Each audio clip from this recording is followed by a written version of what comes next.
folks. It is Wednesday night, November 8th. And here in Tampa, Florida, I don't exactly know where you are, but I know for us, it's 73 degrees here on a November evening. It is so nice from not being in as oppressive heat as we were in the summertime. So it's nice this evening, and I hope it's nice where you are. And if you had just listened to us over at Martinez and Company on the Tony Bruno Sports Network, we thank you for coming over here for the first time. If it is your first time, even if it is your first time here coming over from the YouTube side, we thank you for tuning in tonight, Talking Hoops with Ron Briscoe, Coach Mack, Coach Johnson, and our guest tonight will be Henry Brown. So again, thank you all for listening in. For those who are looking to listen to the show over on the sports radio side, this week it is down as I am getting things switched over because there's going to be now music available. So between Motown, between the greatest hits, top 40, old school rap, hip hop, EDM, dance music, disco, you name it, it's all going to be over. So sports radio, it'll still be sports, but we'll have music for you to enjoy. And maybe on a Friday night, you can have a dance party, possibly. Maybe on Saturday, maybe Saturday morning, we'll play the best of Motown. You don't know. So tune in. If you do have the apps, make sure you go to the Android store and or the Apple store and then force the update because there is a new logo that's on there, and therefore you won't miss any of the excitement. You can still reach out to us through the website, through the apps, through our social medias. Everything will be there. It's just a new logo, new design, but now there'll be music to be played. So I'll have that as I'm ironing out everything throughout the week. It's been crazy. As the Martinez and Company is into 8th day, second week on the Tony Bruno Sports Network. Tony had two inviting guests today. There was so much fun. Linda Cohn from ESPN, she was one of the guests. And Babe, the former New York Giant, was also on there as well. It was such a great time listening to those guys from 3 to 6. So if you like to hear nonstop radio, basically, you can tune in to Live 365. Search for it. It is the Tony Bruno Sports Network. You can hear first thing in the morning, Pete Shepard Show from 7 to 10 a.m., followed by Defo and Luby from 10 to 12. The best of between 12 and 3. Tony Bruno, the man, the legend himself, from 3 to 6. And then I make up the end of the day from 6 to 8 with Martinez Company, myself, and Ryan F. And tomorrow's guest will be Julie Corios from NUI, a Happier, Healthier Together. She has a great mental athlete awareness app. So if you are an athlete and you want to find out what you're struggling with or who you can reach out to or you want better gameplay, she is a person to look out for. You guys can see and listen tomorrow on Martinez and Company. That interview will be at 7 o'clock p.m. But tonight, amongst everything else, we have legendary Henry Brown with us this evening as I switch the screen over because I know he's been eagerly waiting in the green room with the rest of us. It is Henry Brown, high performance coach with a burning passion of building indestructible foundations. Henry, let me say this before I have you have the floor here. When looking at your LinkedIn profile, we've had other guests on before. With yours, I'm ready to either run to my local basketball hoop, which, by the way, for those who know, the gang knows here, they used to call me Brick because my game wasn't that great. But I think coming off some of your recommendations, I could probably end up coming out to be the next Larry Bird. Probably not. I'm just saying. But either way, thank you, Henry, for coming on with us. We do appreciate it. He didn't say Larry Bird. I'm a firm believer it all starts in the mind, Angel. It all starts in the mind. It does. I mean, if not, listen, you keep practicing. I figured if at 53, I'm not stopping work yet because work never stops. Hey, who knows? Listen, Ron's the man. He's got all the connections. Maybe he can invite me over to MJ's house, and then we can kind of throw some, hoops up, and then Ron can laugh at me and go back and tell the coaches. It'd be a great time. It starts somewhere, so I don't mind. I tell everybody all the time. I would highly recommend not mentioning the name Larry Bird in the presence of Michael Jordan, though. Thank you, HB. Thank you, man. Well, listen, I talked about the one thing I will say, and we mentioned it tonight on the show, and the Gen Zers of the group, they grew up with LeBron James. Those of us, Ron, Coach Mack, even Coach Johnson, because Hooper herself, obviously Coach Mack as well. But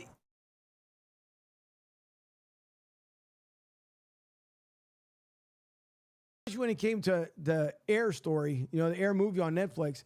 I mean, it's just incredible. So to me, I'm always going to make that argumentative point. Just me. I know people will pick LeBron James. I think if MJ had it in him for at least like deduct 10 years out of his body, man, I would love to see the matchup between LeBron and MJ. Yeah, I mean, just going off of the tenacity alone, you have to give the edge to Michael Jordan. I mean, his mental, just from that perspective, was legendary.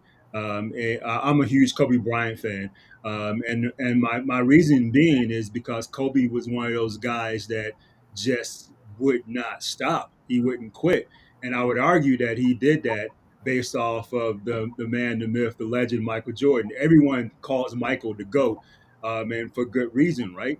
We call him that because Michael was setting the standard and setting the tone, um, uh, and was given the mantle by whom I believe was the greatest player ever, Magic Johnson. And that's tough for me to say because I call Magic the original MJ. And then then along comes this guy with his tongue hanging out his mouth, and he's doing all kind of crazy stuff. So you have to give the edge to someone who just was so relentless and so magical in the moment of its relentless, that he just basically had legends saying, "Hey, man, it's yours. You got it."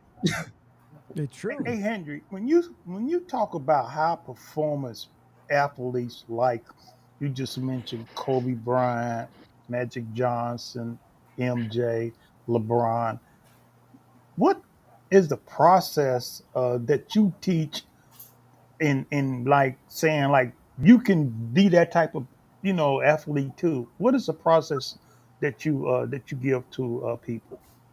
So the very first thing I tell people is that you really 100% have to have an unshakable belief foundation.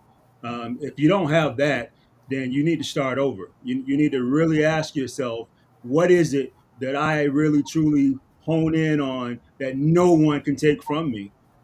That's your basic foundation, and then from there, you just happen to have that. You have to have that workmanship mentality, that lunch bucket mentality, that everything you're going to do is going to just solidify that base, and you're going to continue to just give and give and give and feed and feed and feed. Now, we all know there's going to be obstacles.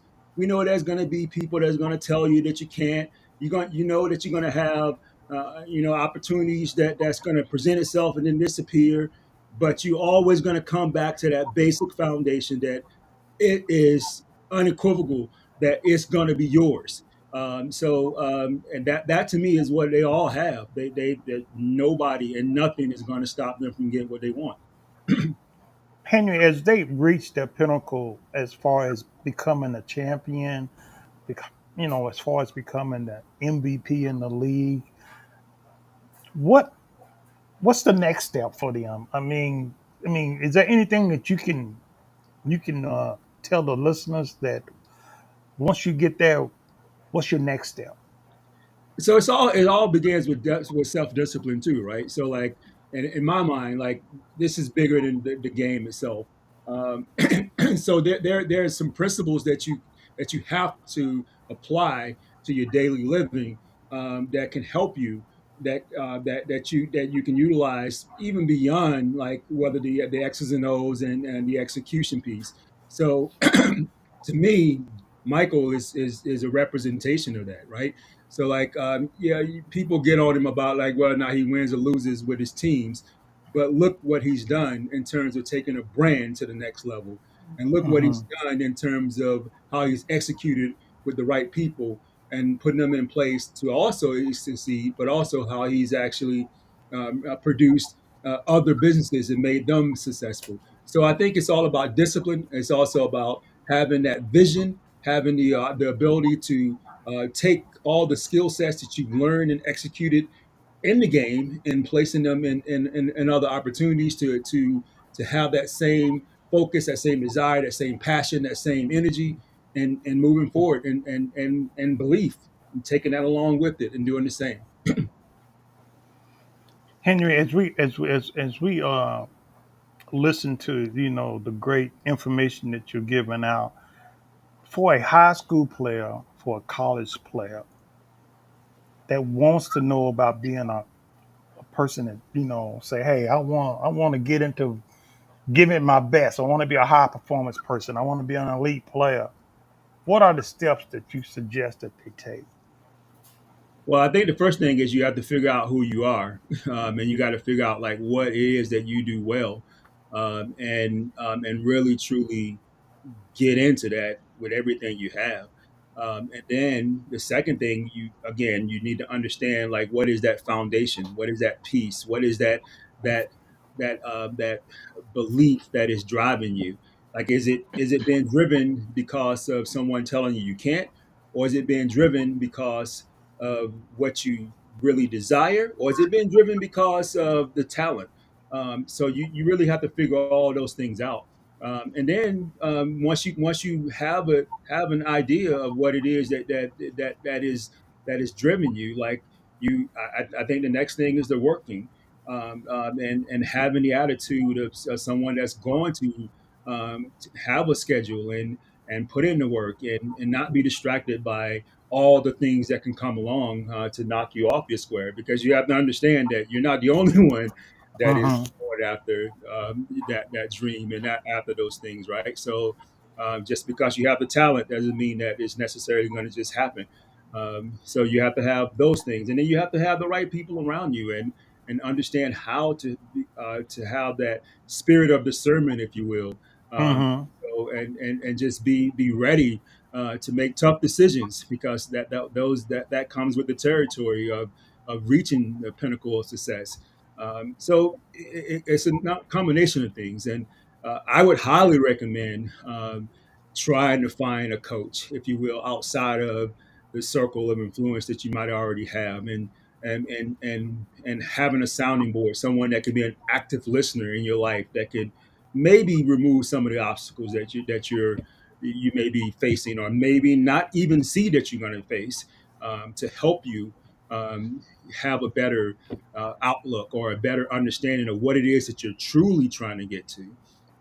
It's so it can be a full vision Mm-hmm. that you can have from that actual interaction. So, Harry, speaking of mindset, I'm pretty sure it's safe to say that mostly every athlete has gone through a period where they just go through that funk. They go through that slump and they're trying to figure out, how do I get out of it? What advice would you provide to athletes that may be going through something like that, of how to have the right mindset to help you overcome that? Yeah, so I'm a huge spiritual person, and obviously we all have something that we can draw upon, whether that be religious, whether that be a mantra based system, whether that be even just um, something as simple as looking at the sunset, or taking a walk, or Mm-hmm. finding an opportunity time to sit and reflect. The one thing I tell everyone every day is just be appreciative. This is a very, very short life. As much as we think that we have this phenomenal time, the greatest quote that I ever heard was from the great Kobe Bryant. He said, "The biggest fallacy that we have is that we have time. We don't." So, like I tell people all the time when I speak with them, is, man, you have to maximize all of your moments. So even if you are going through a funk, that's an opportunity for training. That's an opportunity for you to sit and think about like what it is that you've accomplished already, and be appreciative, but then build on those things. So that's Mm-hmm. what I tell people: when you're in that funk, find a way to get past the negatives and appreciate the positives, and continue to build. So that could be a mantra, that could be a scripture, that could be a picture, that could be a token, that could be a quote. It could be any of those things. Whatever it is you got to do it. Put it on your wall, put it in your phone, put it on your mirror, whatever you got to do it, so you can actually continue to march forward. That's good. That's good. So I have another question. This one may be a little tough. Considering COVID has occurred, and anxiety levels has risen, ADHD and athletes have increased. How do you help? athletes that have those disabilities overcome without, using any medication? I know you stated that you're a religious person, which I know can play a huge role in helping athletes. I wouldn't necessarily say cope with it, but recognize what it is that they have and then being able to utilize that disability as a strength. Yeah, that's a really tough one, right? Like I think that's when you probably have to have a collaboration of people come into play, if you will, if there's an opportunity for that. But if there isn't, then that's a deeper conversation that I would have with a client, to have an understanding of what it is that he or she is trying to accomplish. If they're trying to move away from the medication's effects and trying to really truly find themselves more centered, I would certainly be all for that, because I do believe there's an opportunity there for them to find that energy within themselves. I would encourage, if you will, them to really find that meditative point, or find some ways to find those quiet moments, or just to even if they're in the tougher moments, try to recenter themselves. Those are all are spiritual opportunities, if you will. However, there some of the stuff is just a reality that they do have to have some help from um, Western medications, if you will. It, but working with them hand in hand, would be the approach that I would take. If that meant having more sessions to help them cope through that, that's certainly something that I would highly recommend. It's just having those sessions be more frequent. Nice. So, quick question. Just in terms of like changes, if any, that you've noticed between the perspective of what's hard, and what's being perceived as hard, for some clients that you may have had 5 years ago, 10 years ago, compared to now, and the athletes that you've been working with now. Yeah, that's a really good question, because I think a lot of times old heads, if you will, tend to always, always do that compare and contrast thing, right? So we always talk about soft versus versus hard. I find myself doing that quite a bit, and I have to bite my tongue on that one. But but the reality is that there's just differences, right? So there's a different set of challenges that exist now that didn't exist back then, and vice Mhm. versa. So one of the things that I try to do is I try to empathize, sympathize, if you will. So and realize that there are just different circumstances and different challenges that do occur. So like you have to try to, at least from a life coaching perspective, active listening is like the key component. Like, and removing myself from the situation, if you will, and trying to be truly an observant personality, if you will, or a person, and listening fully to what that individual has to say. Albert Einstein said, "You can't solve a problem in the middle of a problem." So I don't try to get in the problem. I try to look at it completely from the outside and say, "Well, look at this. Have you considered this? Have you thought about this? Look at it from this angle." And I try to go up top, if you will, and just really truly see the full scope of it all, because I think that's the best way, and that's the only way you're truly going to help anyone. And you can't really get mired into it, because if you get mired, then you automatically injecting yourself, and you're injecting your own thoughts and your own ideas and your own vision, and that's not helping. That's truly you putting your own spin on someone else's ideas, and the moment you do that, you're marring them down even more. So I try really really hard to just bring perspective from their position, not mine. Yeah, absolutely. I think that is a tough aspect that is maybe not considered when it comes to even coaching. Like you said, is that considering that the issues that existed then maybe don't exist now, and now it's a different set of issues or a different set of problems or roadblocks that athletes are having to face and be able to find a way to overcome. One thing that we've really highlighted these past few weeks is really the pressures that these current athletes are faced with, especially when you start factoring NIL deals and, Mm-hmm. the NCAA has changed rules as to how soon you can contact athletes as a coach and how soon they can commit. As a sophomore, I wasn't even thinking about commitment, at that point. But now that is a thing, Mhm. and something to consider. So when you have these pressures that are placed on you this early on that didn't get placed on people 10 years ago at this time, Mhm. they had time to think about it and had time Mhm. to still be a kid in that regard. But definitely, I think a good point for coaches is, a note to take away is definitely consider those obstacles and different things that they have to overcome now that they weren't faced with back then, and take that into consideration.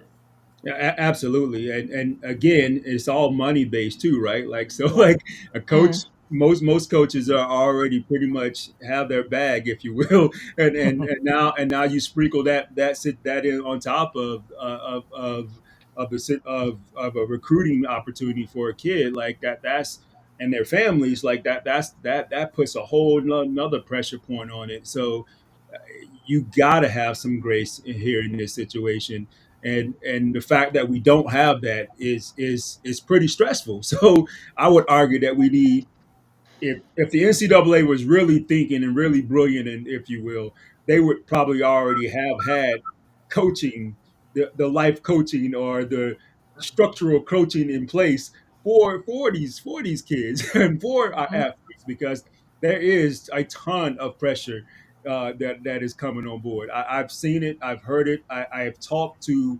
entrepreneurs that are really truly seeing this opportunity for what it's worth, and there are some that are helping and will help, but there is a ton that are just seeing the dollar signs. So like Yeah, it is a Yes. real deal. It's a real thing. absolutely. Money drives all, doesn't it? Yes, it does. Yes, it does. There's no doubt about it. Well, speaking of money, uh, Coach Johnson, as far as Henry, we talk about throughout the week, we've been talking about as far as like NIL deals, and we've seen where these kids now, with the money that they're making, some kids now are having, I don't want to say like issues, but obviously we've talked about this amongst the group and especially in our text group, is that you need guidance. You're getting a lot of money in a short amount of time. You might even make more money than you would if you actually make a deal somewhere in your first year in the NBA, if you get to be, lucky enough or fortunate enough to make it to the NBA or overseas. So some of these guys now are starting to pull up to campus in six-figure machines. I think the one kid, I'm almost certain he pulled up in like the most top of the line Mercedes Benz you could possibly get. It's up there in six figures, and we know obviously it's the name, image, likeness.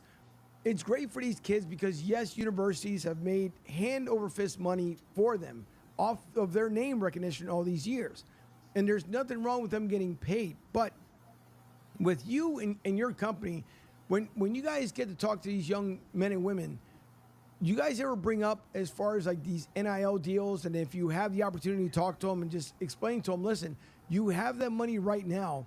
Find a way to invest in yourself just in case an injury comes along and you don't have the ability to play anymore. Yeah, yeah. I haven't personally had that conversation, but I do in a roundabout way have those conversations, because the reality is no one's going to play forever, right? Like so. Right. Mhm. So and if you really look at the stats, most players only playing 3 to 4 years. So you got to have a plan. Like, and if you don't have a plan, then you're planning to fail, right? So like and Hmm. that's the real conversation I have. Like, and so I always have conversations with players about what is it you're gonna do 5 years, 10 years, 15 years. I have those conversations because I really want to understand like what they are as human beings, and what do they see themselves doing for their life.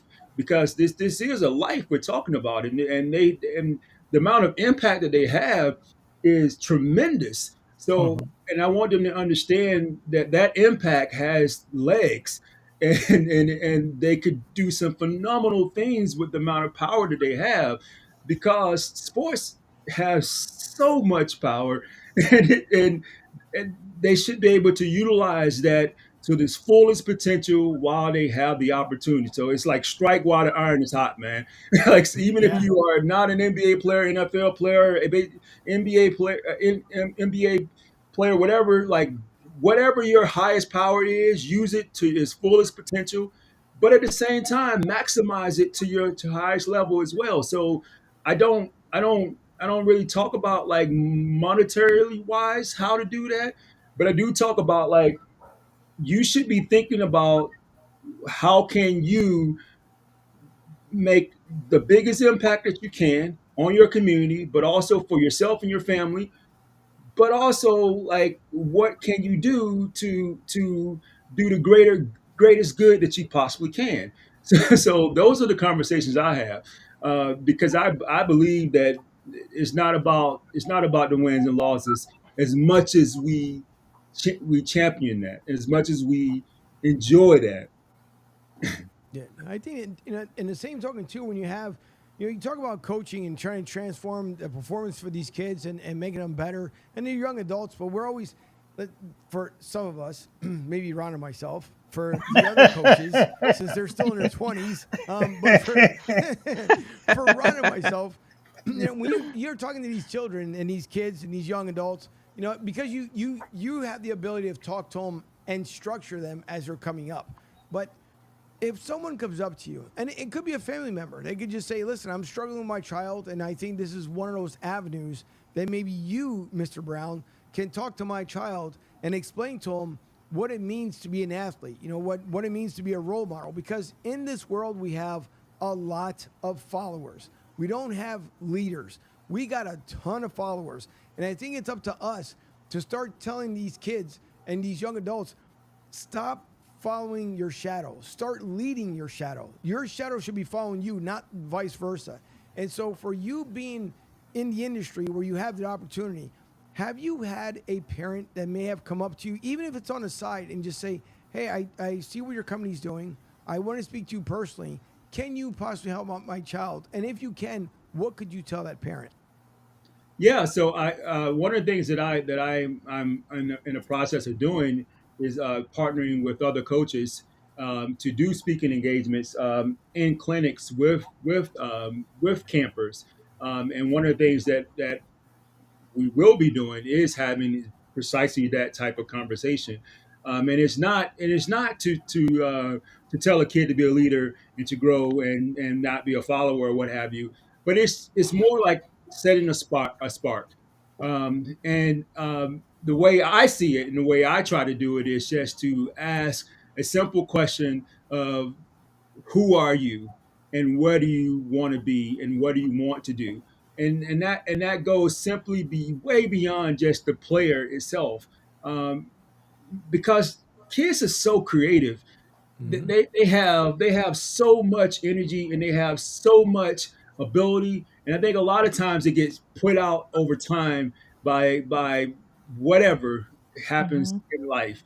So I like to uncover that stuff. I do that all the time just by walking down the street and I see a kid on a skateboard and I ask him like, how do you do this and why you do this, and next thing you know the kid is doing all kind of crazy tricks. So like Uh-huh. like I'm always just crying with stuff all the time. So like I think we should be doing that.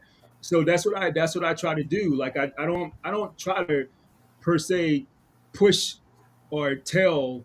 I ask because I think when you ask, like it leaves wonderment way beyond me that initial engagement. So that to me is how you do it. You just light the flame. No, it's I Hey, think true. hey, you. let me add this about Henry and me and Angel. I met Henry through LinkedIn, and he sent me a DM and said, "Hey, man, I want to talk to you." And it's because I put some inspirational stuff up, and So I got in touch with him, and we talked on the phone, and it's like we just knew each other. And then about maybe a week later, he said, "I got this guy I want you to meet." He said, "You would be good. You'd be good for him." And it was Angel. And I said, "Okay." I said, "Well, who is it?" He said, "It's my buddy Angel." So I got the information, and I wound up calling Angel. And the next thing I know, Angel and I was on the phone for 2 hours. So that's the type of networking Ah, that Henry did, to kind of like saying, like, talking about the guy on the skateboard. He saw somebody, he stopped and he asked, he said, "Hey man, I got him doing tricks." And he said, "Hey man, Ron, hey, I want to talk to you." And I got somebody for you to meet. Here I am with Angel, you know. And then of course I grabbed Coach Mike by the hand and bring her, and I was like, "Hey, Angel, guess what? I got Coach Mike with me." So it all started with this guy right here. wow. It did. Brought And To cultures bring us together, together. and then Angel brought Coach T together with us. So that's a great combination of how everything got started. yeah, What a Um, story! no, it is because And, again, Henry. See, now I was going to get to the fan side of the house because obviously I'm a fan of Henry Brown because that's the way it started. Him and I had a conversation, and we've still yet to go back to our other conversation. And Henry, since now you talk about key pieces, here's a good key piece for you because you got to figure. So Henry brought Ron and myself together, which then brought Coach Mack. I brought okay. Let me get this correct. I stole Coach Johnson from St. Louis, and I'm not going to St. Louis anytime soon because they're going to be coming after me. But with Coach Johnson, that's our favorite story here on Talking Hoops.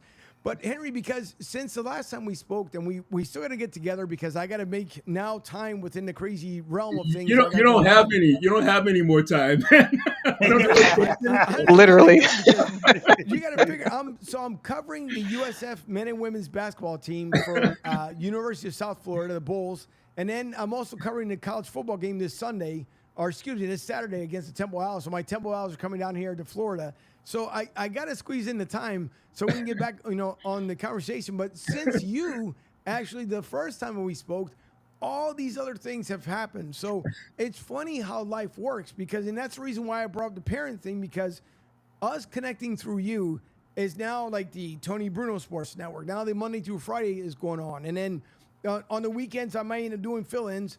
The producer is about to find out one out. She's listening in the other room, but they're looking for something on the weekends, and then now it's nice because so Broad Street South now becomes the minor leagues of when people want to become broadcasters and they couldn't afford to go to college and pay for all these monies and all this stuff you got to pay for. Now you can come to Broad Street South, which is now becoming a minor league outlet for broadcasters and podcasters, where you can come through and have a voice. And that's the reason why I started the sports radio side of the house. It's not to listen to myself talk, because Lord knows for 20 hours of the day, I hear myself talk because I have to talk to so many different people. And the meetings happen afterwards. There was a show we had on yesterday. Ryan was on. And while he's talking, I can hear in my ear. I have my screen turned off, but he's like, "Angel, you can join in." And in 1 minute, I had to pop in, basically show my phone to let him know I was in the meeting, and then pop back out again. But because of all this connection, the way life works, you have been instrumental, even if you don't even know it when it comes to us, because all these little key elements have put together. And I will keep saying it because I'm proud of saying it. I love that I stole Coach Johnson, and St. Louis, you're not going to get her back. He loves to say he stole the bro. Yeah, I do. The TVL might not like it though because they're gonna need a voice. Okay. Coach Johnson can call the games for St. Louis, but there's other things that are be going on with the TBL as we're trying to finalize a couple of things, which Coach Johnson will be involved with as well, as I told you before. So we're a couple of things that we're working on to try and get it done, but. It all comes around full circle, and to kind of fill you in. So, Coach Johnson, and this is the other thing I'm very, very proud of saying, and she knows this. Yes. She was during the playoffs, mind you. There's some in the TBL. Everybody does a great job. Some people spend $2,500, Henry, to put film together commercials. Salem does a good job of it, and then there's Coach Johnson. Out of all the teams in the TBL. So I get to hear that over the playoffs, I was able to cover it, and I'm sending out messages, keeping everybody, connected on social media. My producer was here, and she's giving me updates. So where it's like Fast and Furious. So I tune into the St. Louis Griffins game, and there's Coach Johnson, and she introduced herself, very eloquent, and she's filling in because she's actually working 2 seats out of 1 person. Very entertaining, very engaging. And I thought, ooh, this is a great person I can listen to. So St. Louis makes it to the finals. They have the first game in the finals, and it's still a TBO record. I defy anyone coming up the season to challenge it. At the end, the last viewer that tuned in, mind you, St. Louis didn't go back home, unfortunately, as winners, but they also didn't go back home in the series because they moved on from there. But over 1,100 people tuned in to listen to that game. And it is a TBL record, not only as a broadcaster, the only female to this date to have 1,100 plus viewers listening in. So she did a phenomenal job, and that's why I stole her. Thank you so much, Angela. Thank you. It was a great steal. It was a great steal. I must say, he did. He used his 5-figure discount, and he got me. Right. He got his money's worth, boy. I tell you that. Sure did. But no, because you have Henry, like there's certain people you connect with and you listen, and Debbie was in a room and I was saying that right here in the studio, and I'm listening, I'm like, oh, there's something about just something in me. It just sparked like, oh no, you know what? That's coming right here. It's coming this way. And then we had playoff shows and we talked about it, and T came in with me. It was great because we had a great time. We built a relationship off of it. And then Nathan, another gentleman, he went and started his own media group right now. I will have him on the show at one point because, there's certain things that happen in this world. We walk and talk into a certain society. We know that things have changed. Nathan, and I want him to share the story because he got harassed from the media group that he was working with. And what was said to him, I'm not going to repeat. He can tell the story. And plus, I'm not even going to give the negative aspect of the conversation because of what the person said. But instead of Nathan taking the low road, and he sent me messages, he told me everything that went on and stuff like that, and he was upset. Could he have gone back and mouthed off and said something to him? He could have. But again, life is about choices, and it's the choice that we make. So I said to him, if you take the higher roads and you ask to see what was it that set him off, and if he doesn't still apologize to you, move on and do your own thing. Figure out what you want to do. He's been fortunate to start his own media group. He's very eager, very hungry to do so, and I'm glad he's done so because at least now it shows the other person he was working with, you know what, you're not going to keep me in a corner, you're not going to put me down, and you're also not going to call me names. But again, you would think in this world we would be past that point, but nope, some people just can't let certain things go. Yeah, it's an unfortunate reality, man. People sometimes feed off of negativity and they think it's the greatest thing ever. And then they don't realize, though, that it comes full circle. It always comes back. So you have to watch what you do. You put out what you get. So it's just incredible. Now, this is the other part that I absolutely love about this show, which is the Coaching Coach Unscripted as we're coming up on it here. And these two beautiful ladies, as I call it, the Coaching Coach Unscripted. And Henry, I want you to add to this as well because, as I mentioned, and the reason why I brought up the NIL before, Angel Reese with LSU had the upset, right? So, and Kim Mulvaney, she was upset about it, naturally so. But what I found interesting was that she had pulled Angel Reese to the side and basically had told her, now I'm going to paraphrase because I don't have, unfortunately, the article in front of me, but basically she said to Angel was that, I know you are part of the NIL. I get it. You hit fortune and fame probably faster than you ever thought. I need Angel Reese, the player here, not Angel Reese, the NIL person that we know and that we love. I need you to be here. I need you to be on this court. I need you to play the game. And then the day after, when they went to practice, I guess Kim got a little more intense. Obviously, she didn't. It wasn't like she got all in her face or anything else. But she had basically told her, "I need you to be the leader. There's the reason why you're here. It's the reason why we got to where we got last year. Don't worry about the NIL. I need you. I need Angel Reese, the leader, here in this room. We need you as a leader. We need you to lead this group." And so the reason why I say, because for a coach here, as they follow the WNBA, they can tell you everything and anything about it. but it was interesting to me that LSU came out with the upset. But I want to go to, before I go to you, Henry, is to go to Coach Johnson first, which, was Kim Mulvaney wrong for saying that, or was she right? There's two ways to look at it truly, because um, I do agree that she did have a huge jump to fame from Mm-hmm. just being able to be a college basketball player. Now you're the college basketball player that is gaining celebrity attention, right? So I do think though that it's hard to say sometimes, because that may not have been the reason for the distraction or the lack of effort or the lack of play. She could have just had an off night. She didn't have a great shooting night. She was 6 for 16, 6 for Mm-hmm. 17. So Mm-hmm. a rough shooting night, but was still able to have 15 and 12. I mean, that's not an awful night. That's somebody's career stat line in some Mm-hmm. cases. And so I do understand though where Coach Kim is coming from in that regard of like, we need you to be present mentally and be here and lead your team. So I definitely get that aspect, but not, really not a huge shock though at the upset either.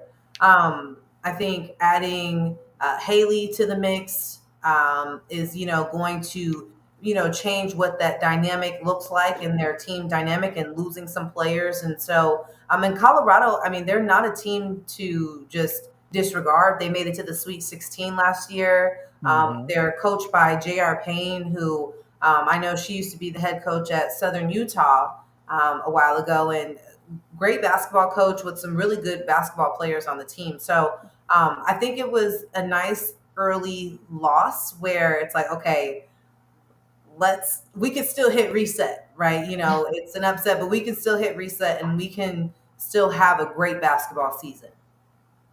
Yeah. Coach Mack? So I have a lot to say about that. Of course. Let it go, Coach Mac. Let it Yeah, go. it's definitely coming. So here's my thing. I feel like Coach Kim played a role in this, and I say that because there's a lot of things that she allowed to happen as a Mm-hmm. coach. And I'm comparing this to UConn. Gino has been around for, oh God knows how long, but look at his program. Look how, his girls respond. Even when they do lose, look how they react. So, yes, she has this fame and things such as is that, but that brings out who you are as an individual. Money definitely shows who you truly are. And for Coach Kim, who's been around, who is a veteran coach, I feel like she should have been a better um, mentor in this situation to Angel. And she should have, like, hey, I understand that you got, the NIL and stuff like this, but this comes first. Business comes first, basketball comes first, all these other things come second. So, LSU as a whole, I'm very disappointed in the way that they performed, considering they're the number one team, and you allowed Colorado to score 92 points the very first game. I'm not even going to get into that part, but hey, there's neither here nor there. But I mean, they just looked like they were just out of shape. And again, this is early in the season. You're the number one team. There, the world expects more of you. I had a lot of expectations from them, even though I'm not, a LSU fan. I'm a UConn fan, obviously, as you see my Husky shirt on. Um, Nobody but we play tonight. I got to check the score to see where we are on that one. But anywho, but I'm comparing the programs because I feel like again it starts from the top. It starts from the head, and I feel like Coach Cam played a role in it, even though she may not want to admit it, even though she may not want to accept it. But she still plays a huge role in this factor for LSU and Angel. Absolutely. let me Absolutely. let me let me let me add into this. Kim Markey, you're right, Coach Mike. She let Angel and to go around, and they celebrated here. They had their little Hmm. fun thing here, and they did this and did that. And she also Kim also wore that little fancy outfit that Those everybody was horrible talking about. outfits. Yeah. Let's And be real. let's be real. Horrible outfits. So she was wearing that, and they was having fun, and this wakes everybody up. Now it gives Kim Mulkey a Hmm. chance to say, okay, look, you had your fun. Now Yes. it's time to get to work. Let's make that Mm-hmm. adjustment. And that's just like you talked about, Henry. That sometimes those high performance people have to make adjustment and have to be told, hey, hey, hey, come on back down to earth. Let's refocus. Let's get it together. And that's what Kim Mulkey has to do now because I was very disappointed. And I am a LSU women's basketball fan. And I thought that they was going to just go in there and take care of business and do what they had to do because they reloaded on the team. Haley Finley transferred from Louisville, and the lefty did not have the game that I seen her play at Louisville. She didn't knock down any 3-point shots. Mm-hmm. Poole was disappointed. She only had Mm-hmm. 3 points the whole game. So it's not like Kim has a team of with players that don't know how to play. Right. She reloaded and she got the number one player, high school player in the United States last year. I mean, of course, she's a freshman and she's going to have to get used to playing college basketball. But it's not like she was out there with just chopped liver. They won a national championship. They reload. There was a Right. reason why they were voted the number one team in the nation in college basketball. Yes. Mm-hmm. And for them to go out and lay an egg like that, like you said, Coach Mack, they looked like they were out of shape. They looked like they didn't play defense. They didn't rebound Mm-mm. well, even though Angel did have a double double. But hopefully, this is a lesson for for all people to look at in a team like this. That you just because you win a national championship and you get an NIL deal, and maybe this is what NIL is going to be messing. It's messing up a lot of athletes early now. Mm-hmm. Because you talk about NIL more than you talk about going out there and playing the game you need to play on the court with your team. Hmm. Right. So this is an opportunity for coaches now to kind of say, "Hey, get that NIL stuff out of your head, and let's get out here and get focused and play this game, and let's win." Because I mean, of course, we have a target on our back because we're the number one team ranked in the nation. But I think UConn may be number one after tonight. Yeah. There's definitely some changes made. Yeah. Sure. Yeah, Yeah. yeah, yeah, Made. yeah. I think you said the right thing. Yeah. But can I just say this though, from a basketball player, love coming from the underdog side. That is just one thing I love about basketball is that it can be anybody's game that day. Mhm. It's all about who Mm-hmm. shows up ready to play. And I don't know if there's any other sport like basketball where it can be anybody's game. You Yep. know, Yes. other sports, I think a lot. I just don't see that big shift. Like if you're number one seed and you lose to the number 20 seed, I mean, what other sport have we seen that in? So I just have to say, from the underdog side, I love a good underdog story, and Colorado came ready to play. And LSU should expect everybody's best game. They should expect Right. everybody's Oh best game. yes. Oh yes. They are the defending champions. I don't imagine there's going to be a single game where a team, especially of Colorado's caliber, that is going to just roll over. Like I don't see Mm-hmm. that happening at all. It's Nice. Yeah. definitely got to get tougher. Now, Well, Ron, when you brought well, up Kim's outfit there, could it be that maybe she deflected what she she was did. wearing upon the team? But like, you know what? I'm going to blame it on Angel. She was the one that did it.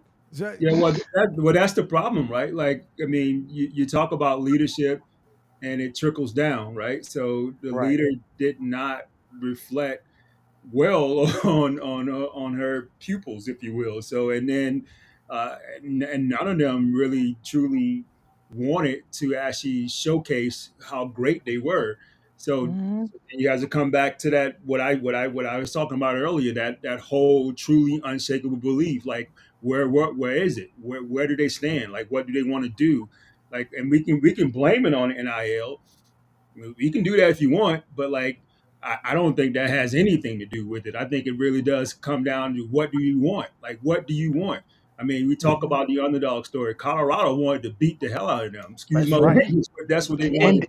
They indeed, did. indeed, They sure did. indeed. Scored 92 on them. So, I mean, and that's what's going to happen all year long. I mean, that's what's going to happen to them. So they better get it together.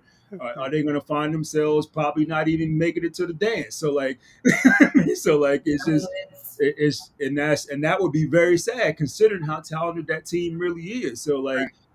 You can't keep blaming it on things. You gotta look yourself in the mirror here and say, okay, what are we? Who are we? What do we want? That's really the reality. So hopefully it is a wake up call.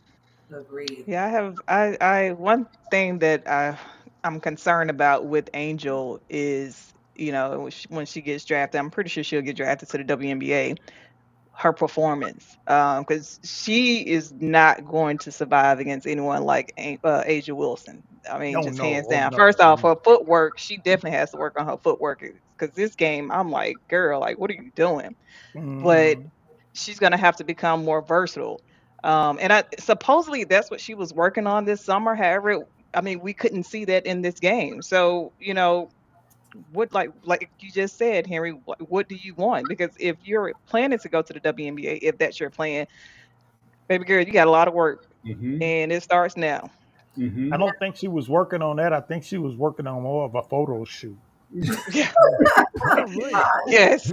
Now, Coach Probably. Mack, I do have a question for you though, and really to the group. Do you all think that she will use her last year of eligibility, um, or try and ride the wave and enter into the draft after the end of the season? Nah, she needs to use that after this game. She needs to use that last year. I She mean, no, it doesn't she's hurt. not ready. She's not ready. No. She's not Mentally, ready, physically, she's and not she's ready. making and she's going to make more money staying in Hmm. school Mm-hmm. Mm, than to Yep. go. She'll take a cut going to the WNBA. Yeah, Mm-hmm. but then Huge cut. the problem is she isn't ready. But it's always the agent. She's going to get an agent that's going to say, listen, ride that wave right now. Ride it. Just take it and run with it. Hopefully, she will take that last year eligibility. I would, because she can only get better. I mean, even if Kim is not the person that's going to be that leader for you to show you your skills, there's nothing saying during the off season you can talk to a current WNBA player and just say, hey, what skills do you have to make me better? But that's what she's going to need. So I will agree, Coach Johnson. I would take that year of eligibility, and I would stay. Even if I'm not me personally, and again, this is where it's going to take that crazy route because either you are thinking about you as the athlete, as a professional, and honing in what you know that you need lack of to make better in adjustments, or in the back of that mind, as they always say, right? There's an angel on one side, devil on the other. Devil saying, no, excuse me, how about that money? Money, money, money. How about let's talk money? We can talk about the game afterwards. Let's talk that money. And the problem is if it gets into your head, and depending on the popularity, because there's no way in the world you're going to tell me she could have the worst season possible. State Farm, Liberty Mutual, someone's going to reach out to her because of her name, image, likeness. And then you Reebok got to take has. that backseat approach and just say, you know what? I thank you. I appreciate it. I need to focus on Angel. I need to focus on me, even though it's weird to say my own name, but because of another person. But she's just got to figure out what's going to be best for her.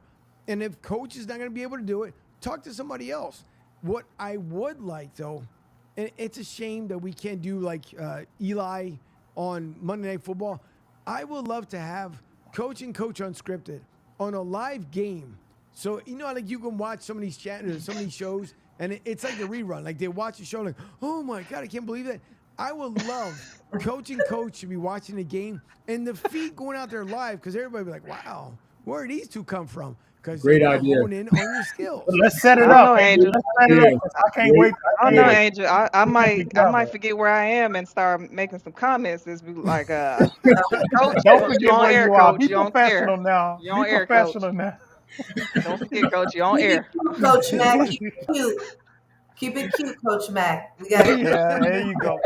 I would love to see that too. Y'all need to. We need to put that. We need to do. We need to do that. UConn. What's your team, Coach T? Well, I got to go with my alma mater first before I can root for anybody else. So by default, I'm biased because I am a San Jose State Spartan. Oh, okay. Okay. Speed City. Mm-hmm. Okay. I San So Jose. yeah. So, but outside of that, I'm really like not. I don't have a specific team. I just love watching good basketball. So when Okay. I find a team that I feel like is playing great basketball, then I'll usually follow them, right, and watch their games. And I just am a fan of good quality basketball. That's what I'm saying. I'm I gonna set second up. that. I second that emotion.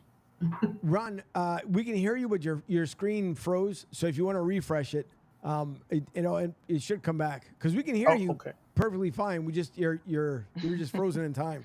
But no, I got to set up the one night. Well, in amongst everything else, but I got to set up where we can. I think I should be able to do it where we can. We won't be able to go live. Put it that way because of copyrights. But it'd be fun to be able to watch all of us watch the game and then have you ladies talk about the skills because somewhere someone will drop something in between there and we just make it for radio gold because it's you think about it Probably for me. you guys are making the comments, you guys have played the games, you guys are coaches, so you know what you're looking for as far as within the athlete. Oh, this will be don't get me started because this could be something this could be something really good because you already know NBC or NBA, someone's gonna just take it. NBA TV will probably be like, oh, so you stole her, guess what, we're stealing from y'all. One or two, because nobody has it right now. Nobody Right, does. right. So I It's a think, great idea. yeah, I think It's it'd a be great. something good. So all right, ladies, see, y'all got me started. Yeah, and the wheels are turning. I see the Uh-huh. wheels turning over there. It's okay. It would be great. Hopefully, we'll get Ronnie here back before it's over. But Can you hear me? yep, We I can can hear hear you. you. For some reason, Oh, you're well. We can hear you, so it's don't frozen worry in about me time. being frozen, man. I'm always frozen. So But at least you can hear me. yeah, no, Well, and at least you're not in Wisconsin where you really will be frozen in the next. Oh, that's where you at. Yes, Woo. yes. oh no way, What's the no. temperature there, Henry? Right now it is 43 degrees out. So Mm. Ooh, it's a good thing I live in Louisiana, boy. It's a Staying good thing I'm in inside. Florida. Yeah, you guys are all so lucky. We're coming up on the cold. Yeah, no thanks. That's why I moved away from it. yeah, I'm not a fan of it whatsoever. Even yeah. if St. we get, Louis. we got, I think this morning was 55, but it goes up to 80 within 2 hours. So No. that's the great part about it. We got up to 90 today, even though it wasn't supposed to, but it was warm. The other thing I would get into as we're coming up on a closing on the show, one is does two things. One is the in-game tournament, but first, Bronny, is he? Are we okay? And Henry, I'm going to go to you on first on this one. Are we okay that Bronny is getting cleared and coming back with the health scare that he had, or should he still take just a little extra time just to really be cautious? Because again, you can't take your health lightly with, with the air quality, different things. Obviously it's flu season, cold season, all the good fun stuff.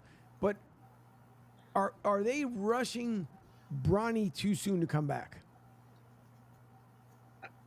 Part of me says no, but then another part of me says, that his considering who his father is, that Mm-hmm. I think they've probably done everything they can to eliminate any um, possibility of him having severe damage being done. Um, but it's awfully scary. If it was my son, I would probably hold him back. But considering LeBron and considering how great he's been with his own body, I know for a fact that he wouldn't do this to his son. Right. Coach Mack? Coach Mack? Uh-oh. Coach Mac, we can't hear you now. Sure can. All right. Well, Coach Johnson, if you want to take this and then hopefully she'll come back. Okay, what Yes. about now? Oh, Oh, there you there go. she All goes. right. Coach Okay. Mack. Sorry, my daughter's iPad was ringing. If you guys heard it. But yeah, I'm kind of like Henry. Part of me says yes, part of me says no. I'm pretty sure they're gonna like ease him back into it. I don't think they're just gonna let him go out full blown. But considering that, he literally just dropped I would just take my time. It's not anything that I would just want to rush. Right. But I mean, watched USC the other night. Isaiah Collier, he was playing some good ball. Like I'm excited watching him, this freshman coming in, and how explosive, how dominant he is. And I'm pretty sure Bronny wants to be a part of that. But you got to take care of your body. You got to take care of your health first. You do. Yes, and I agree with Coach Mack and Henry as well. I think, I mean, LeBron is probably one of few players in the league who spends the amount of money that he does on his body and recovery and taking care of himself. So I can only imagine the lengths that he is willing to go for his son. Um, Mhm. I'd imagine that he would have seen probably, if not the best specialist for his diagnosis, and that he would have been closely monitored. So I think from a parent's perspective and that nurturing, like this is my baby side, absolutely. I'd be like, no, sit out, take your time. It's not going anywhere. Mhm. But also just from the perspective of experts and him probably getting some of the best care and seeing some of the best specialists that are available. So I think he really should just take his time, but also listen to his body. Yeah. I'd agree. 100% agree. And then the in-game tournament, I know we lost Ron. Hopefully he'll come back. Once again, he's probably either refreshing his screen or rebooting his computer, one of the two. Um, but the in-game tournament, is it? And it's kind of delicate here because are they doing it to make more money from the fan base? Because obviously the NBA, just like the NFL, is money driven. So are they looking to make more money? Are they trying to do it like the NCAA, where we see the different tournaments end up having, or is this something where they feel they're getting a disconnect from the fans and they're trying something new along with the players? Just because truthfully, the only thing you have is just bragging rights because the season continues. So I'm kind of like on the fence. I semi like it, but at the same time too, it's like we have in the beginning of the season. I don't know how much of a disruption it would be because I know coaches get into a certain rhythm as the season progresses, and then you throw in this kind of in season tournament. So, Henry, is this good for the NBA product, or is this just something they're trying to see what happens, and do they bring it back come next season? I actually think it's actually pretty good for the for the NBA product. It gets the fans excited. It actually have the players play for something because let's just face it, the teams that are not very good, they're not going to be playing for anything at the end of the season. But they have an opportunity at the beginning of the season to possibly win something.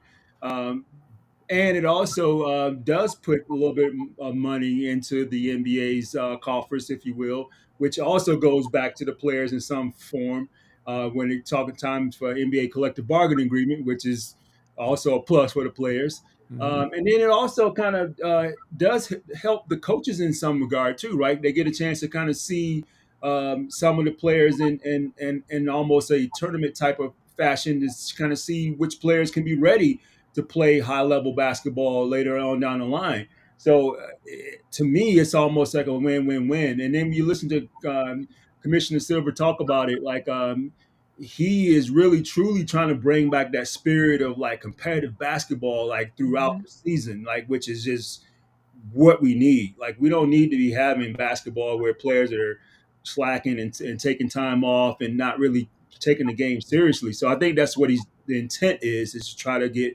basketball, high level basketball all the time. So from that regard, I think it's going to work well. Hopefully it sticks around. Hopefully, Coach Johnson. I'm on the fence a little bit about it because, like you said, what's the real motive? I do think, though, just from a personal perspective of how I treat and have always treated for the last maybe 6 7 years, the first part of the NBA season I'm not watching, because they don't take it serious.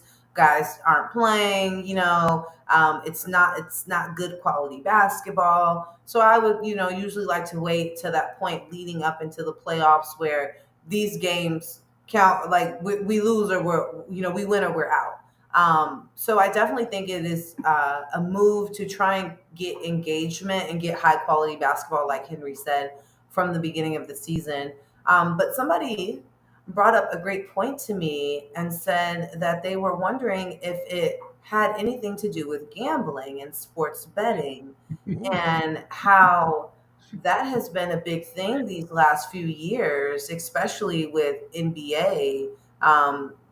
Making gambling more accessible, in apps and being able to play on games where you don't, you just do it from your phone. And I've noticed more commercials in the last 5 years for betting and Yeah. more Hmm. advertisements for betting. And so now you create this a layer on top of the NBA of something where the wagers can be higher, right? The stakes are higher because we're betting on the tournament. And so when that perspective was brought to me, I was like, I didn't actually consider that. But now that you mention it, that is a great point. I do feel like I see way more ads with NBA and betting and gambling and these apps that NBA bets are available on. And so it does make you wonder, what is the real motive behind it, especially where you said at the end of it all, we just go back to regular play. I mean, what's the grand prize outside of a championship ring that you can even offer these guys? It's true. Coach Mack? That's a good point, Coach T. I didn't think of it that way, but now that you mention it, you do see, was it FanDuel or whatever the name of the app is that you see often as far as betting? And I'm Mhm. pretty sure that plays a huge influence on performance, what's expected, high demands on so much, whether it's back office or front office. Yeah, I feel like there probably does play a role in it, but I'm also like Coach Henry too. I'm excited about it. I feel like it does bring more excitement to it early on in the season. Like you stated, Coach T, usually it doesn't really become basketball until it gets towards playoff. And I Mhm. think that was basically one of the reasons why Commissioner Silver wanted to do this because they wanted that attraction early on in the season. I'm loving it, especially watching the rookies although they don't really play like rookies. If you ask me, you got Wimby, you got the twins, you got, Scoot and so on. So that's exciting to see that class come in and how they're having an effect on the game of basketball as well. In addition to it being early on in the season with the in season tournament. So you get to see these things in addition to nuances and new things that's coming into play with this. I love it. Like Coach Henry stated, you got some teams that actually have the opportunity to play for something that may not be able to play for something later on in the season. So I think it's a good opportunity for now and for later. So it's a lot of positive things that's coming out of it, but also there are some things that do make you question Mhm. what are the motives. So yeah, we'll see. We'll I hope see. it sticks around. I do hope it stick around. Right. We have Ron was having technical difficulties. I don't know. Ron, can you hear us? Yeah, I can hear you guys. It wouldn't let me back in. When I went to go back in, it wouldn't even let my face show up on the screen. It's just I don't know. It don't like me.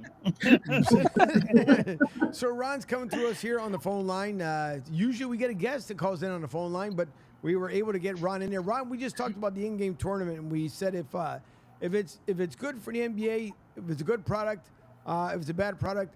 Coaches brought up good points as far as gambling because Coach Johnson talked about the gambling app that maybe there's been more ads, more revenue kind of driven for the NBA because of the in-game tournament. So before we close out the show, we want to make sure that we got your feedback as far as the in-game tournament. Is it good or bad?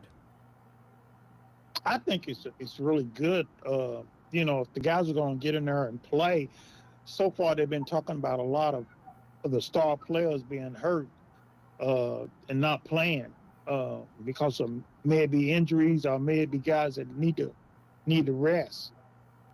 If the star players are going to show up and play each and every game in the tournament, it's going to be really, really good. But if there's going to be some players that are not going to play, and you have a family or just a basketball junkie that wants to go to a game to see that star player play that night, and they don't play, then that's going to hurt. It's not only going to hurt the tournament, but it's going to hurt the league as well.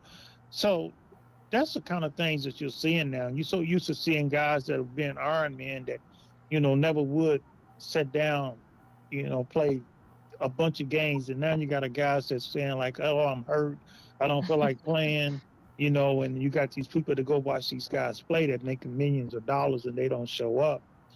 That hurts a whole lot in the entertainment of basketball and basketball overall. So that's the only thing I see with the in-season tournament. But I like the idea. I think that it's going to come down to some, teams like Denver, teams like the Celtics, the Mavericks, and just teams like that are just going to be real good teams that are going to be there in the end. Yep. Well, we'll see because there's going to be a moneymaker. And Coach Johnson, it's funny that you mentioned the sporting app because right here in Florida, they just made the Seminole Hard Rock Casino just made their bets sporting app live. So let's just say if you had the app 6 or 7 years ago, when it first came out, because that's when he said supposedly that's when it was all supposed to happen because the legislative group, blah blah blah, and then it fell through. Now, coincidentally, as you're saying that, and I really didn't put the two and two together, but as you said it, I find it interesting because it wasn't supposed to happen until December 7th or somewhere around there, December 3rd. So it wasn't supposed to happen then, but then they decided to move it up, which I find it really interesting as you talked about the sporting app aspect of it, because those who had the app early were able to put a deposit down and then start betting. So that is an interesting angle that you just brought up.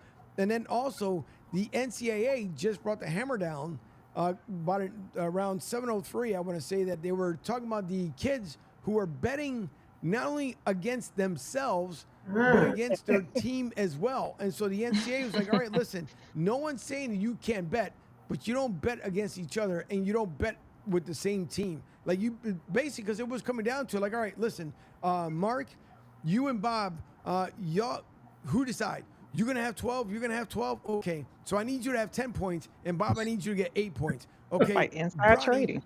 Yeah. It was nuts. Yeah. So the NCAA put the hammer down. It was like, no. That's not what we're doing here. We're going to treat ourselves as collegiate athletes like we're supposed to. And if you want to bet on games, you're not going to bet against your own team and just pick a whole different division. You can't even pick within your own division. So it's going to be interesting to see because a couple guys got suspended basically indefinitely. And now with this rule change, they're going to end up bringing them back. So that's going to be a story to follow. So we'll see how that fall out from there. But as we wrap up the show here, we can't thank the viewers, the listeners enough. Again, the sports radio side, it will be back come next week. There's a lot of things to get done as far as that side. I wear one hat split into many different ways, and so we hope to get everything back up and running because it's a lot to work with. But again, if you guys have not downloaded the apps, you can download the apps. Right now, there is music playing in a couple of shows just to test everything out. So you can find Suit and Tie on there with Justin Timberlake. You might find some old school rap up there. I'm just saying there's going to be a nice little layout. So in between sports segments, you'll be able to listen to shows. And who knows, maybe Coach Mack one afternoon will host a radio program of her favorite music with some other stuff. So it's going to be a nice little change, something different when it comes to sports radio. And that's the whole idea behind it. And by the way, Sixers beat the Celtics 106-103. Thank you. We're now 6-1. Celtics 5-2. So I appreciate my Sixers for those Celtics. It's early. It's early. Yeah, They're playing much better without James Harden. Much better. Yeah. I'm glad that's gone. He's talking about playing with a leash. Come on, man, knock it off. I don't even want to get into James Harden talks. It'll make me as fired up as I was on Monday. But listen, thank you once again to everybody. Thank you those who watch us over on Twitch. We have the person who watches us on Twitch. God bless you because you come back each and every week, and I can't thank you enough for doing so. So thank you for watching from Twitch. Also, don't forget, Martinez and Company over on the Tony Bruno Sports Network from 6 to 8 p.m. Monday through Friday, along with the entire lineup. And again, tomorrow, Julie Corios from NUI will be the guest there on Martinez and Company. That's from 6 to 8 p.m. So if you guys want to listen to some great stuff, the intro music is I Feel Good from Pitbull. and I love cranking it up every single night. There's other music as well. We don't have the live feed yet. I do have some recordings, so you might see me dance around the studio because as soon as it comes on, I'm dancing in the studio because it's fun. So I get to play different stuff, and it's a lot of fun. So Martinez and Company from 6 to 8 p.m. If you guys want to listen to that, listen in on Live 365. Search for the Tony Bruno Sports Network. You can tune in that way and or download the app as well from Tony Bruno Sports Network. That lineup is getting bigger and better. It's a lot of fun. And Linda Cohen herself from ESPN said maybe when her contract runs out, just maybe, she may end up joining the network. So it's a lot of fun. We appreciate everyone who tunes in over there. Henry, thank you so much for coming on. Thank you Appreciate for you the guys. connection. We appreciate it. And again, I still have to make the time to make sure we get back to our original conversation so we can keep going on that behalf. I think I'm going to have to fly down to Tampa for that one. Ron, go ahead. Before we go, Yeah. I want to say, Henry, look, Henry, I know you was in the military, man. Thanks for your service and happy Veterans Day. I appreciate it. And Marine Corps birthday is on November 10th, too. So everybody have a drink on me.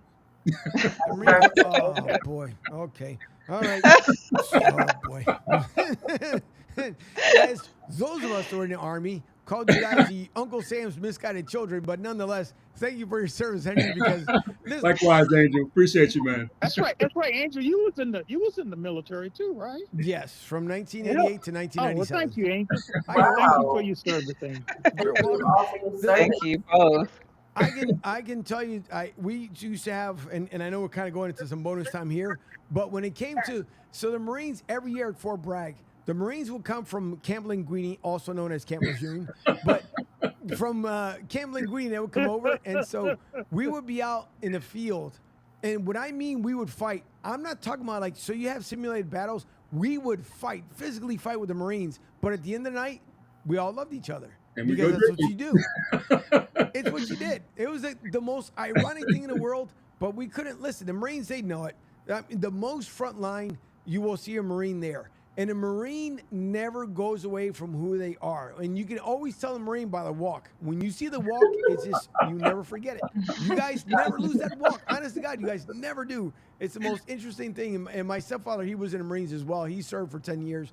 So that's why I say, because I give him a hard time just as much as anybody else. But no, listen, to our men and women out there, thank you for your service to our country. Thank you for Absolutely. defending this great nation of ours. No matter what happens in this world, America is still the greatest nation in the world. Hands down. Period.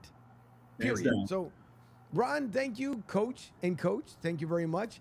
Thank And you. For everyone else, we will see you guys next week. And who knows what end up popping in. We'll see. As the schedules shift a little bit, we thank everyone for their patience. I missed this group, honestly, last week because we didn't have the same rhythm and rhyme.